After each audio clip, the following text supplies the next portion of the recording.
न तुष्यति न स्मरत्यपकाराणाम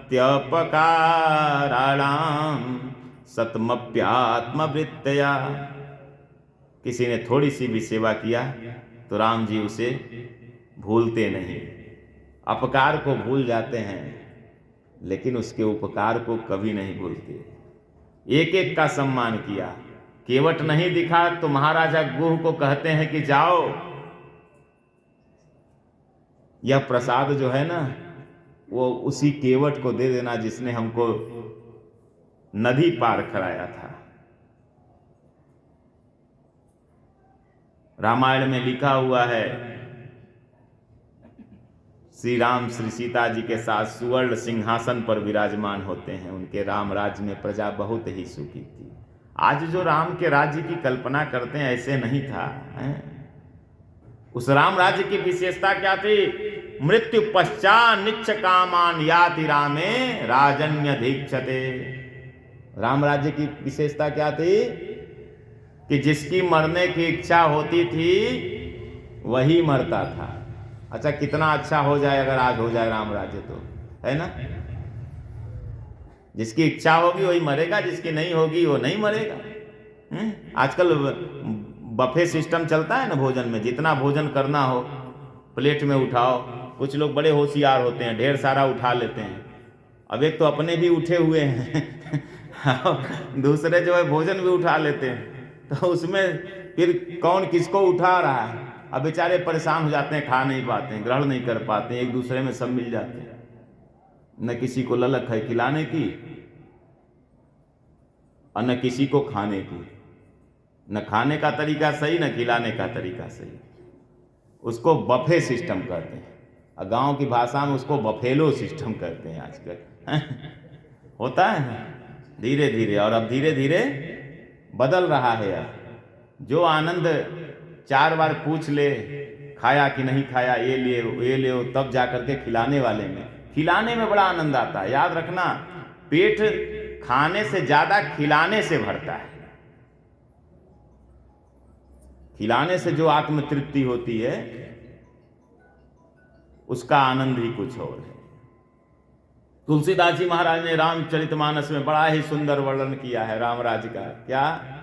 राम राज बैठे त्रयलोका हर्षित भय गए सब शोका बयरु न कर काहू सन कोई राम प्रताप विषमता खोई वर्णाश्रम निज निज धर्म निरत वेद पत लोग चलहि सदा पावहि सुखहि नहीं भय शोक न रोग दैहिक दैविक भौतिक तापा राम राज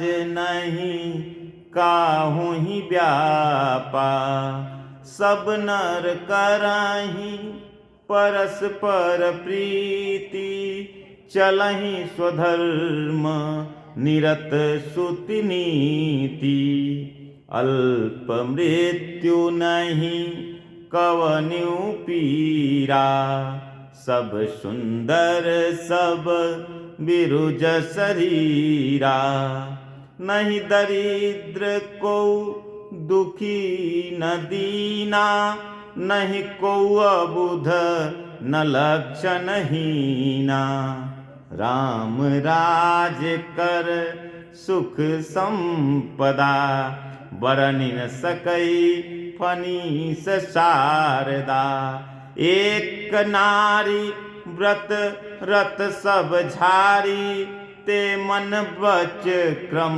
पति हितकारी।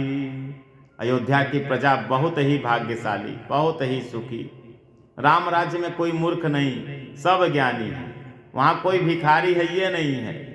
अधर्म से कमाने की किसी की इच्छा नहीं है। जब अधर्म से कमाने की इच्छा ही नहीं रहेगा कहीं पर, तो आपस में अपने आप प्रेम उत्पन्न हो जाएगा।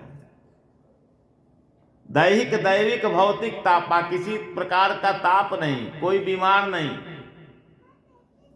सभी सदाचार और संयम से पवित्र जीवन व्यतीत करते हैं। श्री रामचंद्र जी महाराज प्रजा के सुख का अतिशय ध्यान करते हैं। आदर्श राजा कैसा होना चाहिए, राम जी ने जगत को बताया। प्रजा के सुख के लिए स्वयं के सुख का परित्याग कर दिया। राम जी ने तो कहा है कि प्रजा की अगर जरूरत पड़ गई तो मुझे अगर सीता जी का भी त्याग करना पड़े तो सीता जी का भी त्याग कर दूंगा। स्नेहम दया च सौख्यम च यदि वा जानकीमपि आराधनाय लोकस्य मुंचतो नास्ति में व्यथा। जो राजा होता है ना, उसका स्वयं का कोई अस्तित्व नहीं होता। उसको राज चलाने के लिए चाहे कितनों भी बड़ी कीमत क्यों न चुकानी पड़े, वह कार्य उसको करना पड़ता है।